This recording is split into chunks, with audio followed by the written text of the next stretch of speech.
Robinhood Radio presents award-winning author John Neufeld with Side Effects. Once upon a time, in a land far away called democracy, its citizens believed that they had the best possible political system ever devised. Their land was at peace, largely through its own efforts at reason, compromise, discipline, and a thorough understanding of the way life should be lived. Some people were very poor, some were very rich, and many were in between. There was envy and admiration. There was hard work and laziness. Mostly, though, people understood the mechanics of their towns and cities, their farms and industries. What they especially treasured about their land was that it had no king. It had what was once called a legislature, in which men stood and talked about the problems and solutions of their nation. Ambition at that time was lowercase. Families wanted their children to prosper and to be fertile. Often, for them to succeed at this, they had to make decisions about which they were uncertain. But they were also brave and determined.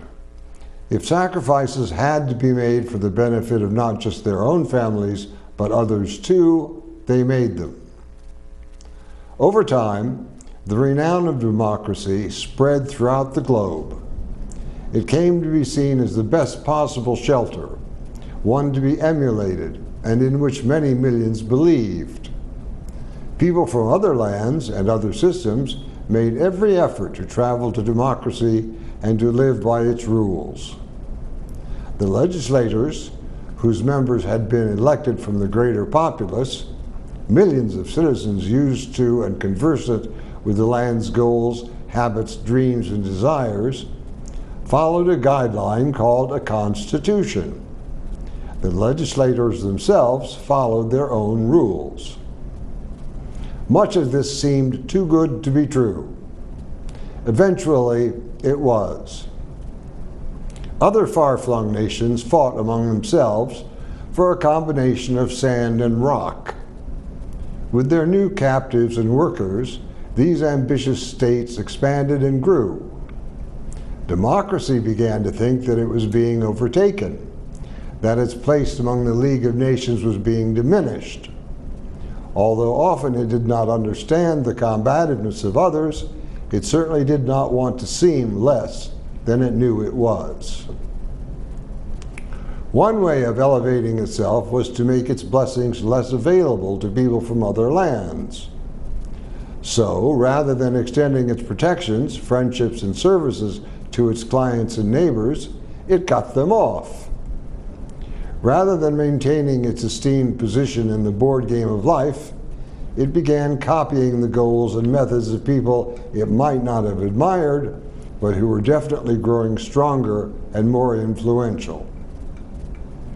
In time, it was seen that perhaps a king might, after all, be needed, as someone wise and experienced. Most democratians were otherwise occupied and paid little attention to the drift of democracy. Rather than standing fast for their commonweals, democratians broke apart and separated into clans, families, blocks of citizens united by identical beliefs, needs, shortages, desires. To be rich became good, to be poor became shameful.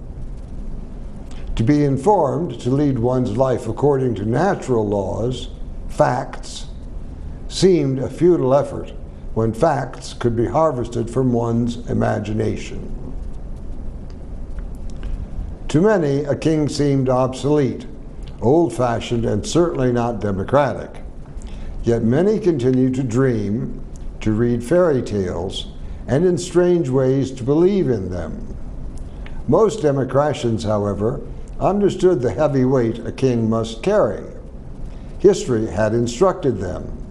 Further, history said that to be king was not always a safe occupation. But if one cannot read or be read to, one doesn't have natural caution or reason. The people in democracy had a habit of actually electing as leaders men who seemed wiser than most, braver, and certainly free of entangling alliances. Eventually, one little boy grew up, tutored by teachers who were snared in seaweed.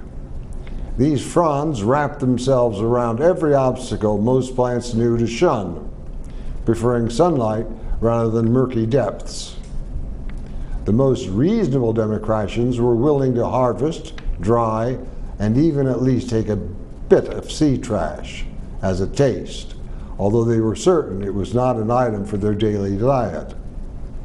They preferred abstract meals of honor, dedication, and intelligence. Abstract, but rewarding. The boy who grew up to be king did so at first without realizing royalty included duty, honesty, and vision. Democritians, who wanted a leader to remove the weight they carried, were happy enough to enshrine the man who could not read. Many misplaced their ordinary faith in good works and fairness to be relieved of similar responsibilities. Thus, democracy began to fade. The new king was very proud of his brain, convinced his vocabulary could overwhelm less involved souls. Oddly, every so often he would unearth a phrase or a word with which people were unfamiliar. It came to seem magic to many of them. The new king fertilized his kingdom's fields and gardens with contumely, not sparing the most hardworking, honest citizens he could find, from the highest born to the lowest. Thus, contumely, which meant a screed of invective against people and events with which he did not agree. The very word was medieval and virtually obsolete. So it came to pass, was he. He did not go without doing great damage to democracy. He was angry and seemed bent on destroying as much of the old democracy as he could. Providentially, the old democracy destroyed him instead. And while the populace was relieved to be out from under the king's contumely, it was only too aware of the price it had to pay for its freedom.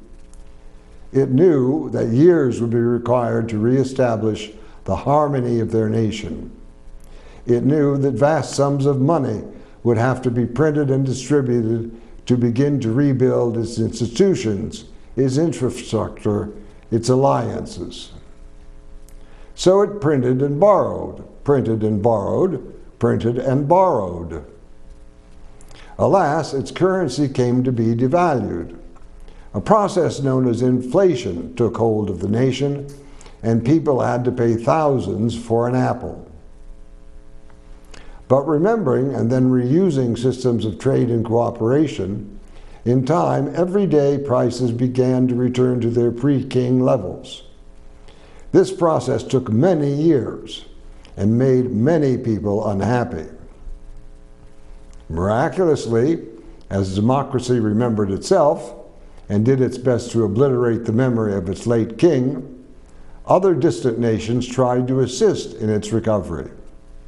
It seemed that they wanted to believe once again in the worth, wisdom, and strength of democracy out from under its daily thunderstorms of contumely, which, incidentally, were ultimately outlawed as uncivilized, unnecessary, unhealthy, and dishonest. It took democracy many, many years to undo its one misjudgment. But eventually, fields turned green once more, the air was breathable, water potable, friendships lasted, and alliances held firm. The people of democracy came to feel renewed pride and destiny, and contumely was heard no more in the land. I'm John Neufeld. All opinions on side effects are those of John Neufeld and do not represent necessarily the opinions of Robin Hood Radio, robinhoodradio.com, CATV6, or any of the employees, volunteers, or underwriters of Tri-State Public Communications.